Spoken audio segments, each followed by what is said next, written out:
टुनी चिड़िया का शौहर मर गया था। वो बेचारी बहुत गरीब थी। सर्दियों की शदीद रात थी और सुनहरी के पास कोई सोने के लिए रज़ाई नहीं थी। सुनहरी बहुत रो रही थी और कह रही थी, मम्मा मुझे बहुत सर्दी लगती है, आप मेरे लिए एक रज़ाई ले आओ। और उसकी मम्मा ने उसको पंखों में छुपा लिया। टुनी कालू कौवे और गोरी कौवे के घर काम करती थी।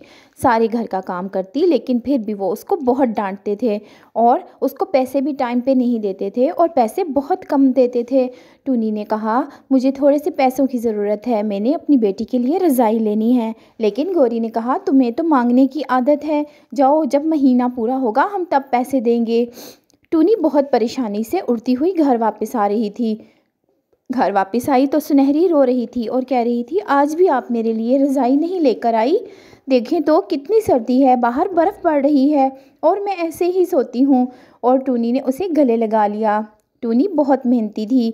टुनी इस सर्दी में भी गोरी के घर का सारा काम करती, पोछा लगाती और बर्तन धोती। लेकिन गोरी हर वक्त उसे डांटती रहती, हर वक्त उसको बेइज्जत करती और टुनी चुपचाप ये सब सहती रहती। तोता और तोती बातें कर रहे थे। उनका ढाबा था। तोती कहती है, अगर बर्तन धोने के लिए कोई मिल जाए तो मुझे बहुत आसानी हो जाएगी, मैं उसको पैसे भी ठीक ठाक दे दूँगी और हमारा काम आसान हो जाएगा। टुनी रास्ते से गुज़र रही थी। वो ढाबे से गुज़रते हुए जब उसने तोता और तोती की ये बातें सुनी तो उनके पास पहुंच गई और कहा, मैं आपके बर्तन धो दूँगी, मैं बहुत ज़रूरतमंद हूँ। तोती ने कहा, ये तो अच्छी बात है, मैं तुम्हें बहुत अच्छे पैसे दूंगी। टुनी ने कहा, मैं किसी के घर काम करती हूँ, वापसी में आपके पास भी आकर बर्तन धो दिया करूँगी। और टुनी अपने घर आई तो सुनहरी ने फिर रोना शुरू कर दिया और कहा, आज भी आप मेरे लिए रज़ाई नहीं लेकर आई हो। तो टुनी ने कहा, तुम फिक्र मत करो, जल्द ही मैं तुम्हारे लिए रज़ाई ले आऊँगी। और फिर टुनी गोरी और कालू के घर से वापसी पर हरियल तोता और तोती के बर्तन धोया करती थी। उनका चाय का ढाबा था। बहुत ज़्यादा बर्तन हुआ करते थे, लेकिन टुनी बहुत मेहनत करती। टुनी ने बर्तन धोए तो तोती ने उसको 50 रुपये दे दिए। टुनी बहुत खुश हुई क्योंकि तोती और तोता बहुत अच्छे थे। और टुनी ने कहा कि अगर 2 दिन हो जाएं तो मैं रज़ाई ज़रूर ले आऊँगी अपनी बेटी की। और फिर टुनी घर आई और अपनी बेटी को पंखों में छुपा कर गले लगा लिया। अगले दिन भी टुनी ने हरियल तोता और तोती के बर्तन धोए। तोती ने फिर उसको 50 रुपये दिए। टुनी बहुत खुश हुई। वो खुशी खुशी वहाँ से उड़ी कि कल के 50 रुपये और आज के 50 रुपये मिलाकर उसके पास 100 रुपये हो गए और वो आज रज़ाई ख़रीद कर घर जाएगी। वो सोच रही थी कि सुनहरी कितना खुश होगी अपनी रज़ाई देखकर। लेकिन रास्ते में उसने देखा कि एक जगह बहुत भीड़ है। वो वहाँ पर उतरी तो देखा सारे पंछी इकट्ठे हैं और एक हरा पंछी वहाँ पर बेहोश पड़ा है।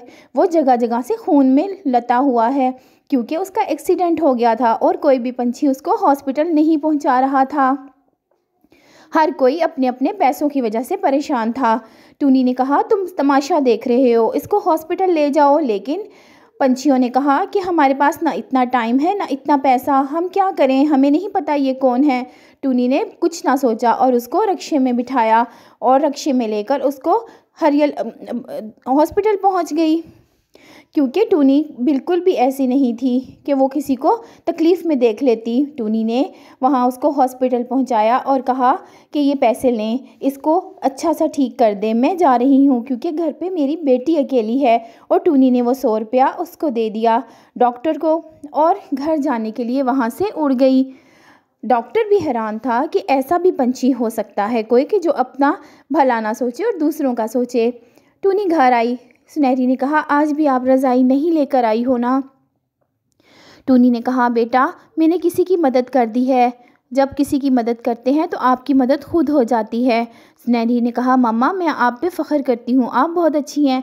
इतने में बाहर दस्तक होती है। वो बाहर जाती है तो वही हरियल पंछी वहाँ पर होता है और कहता है, ये मैं आपके लिए कुछ पैसे लेकर आया हूँ।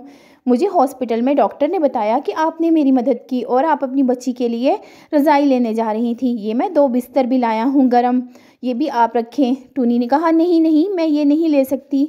लेकिन उसने कहा, ये मेरी तरफ से तोहफ़ा है, मेरी खुशी समझ के रख लें।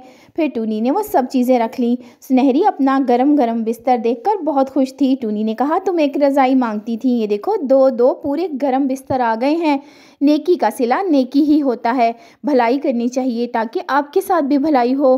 तो प्यारे बच्चों, आपको ये कहानी अगर अच्छी लगी है ना तो जल्दी से लाइक वाला बटन दबा दें और हमारे चैनल को सब्सक्राइब करें।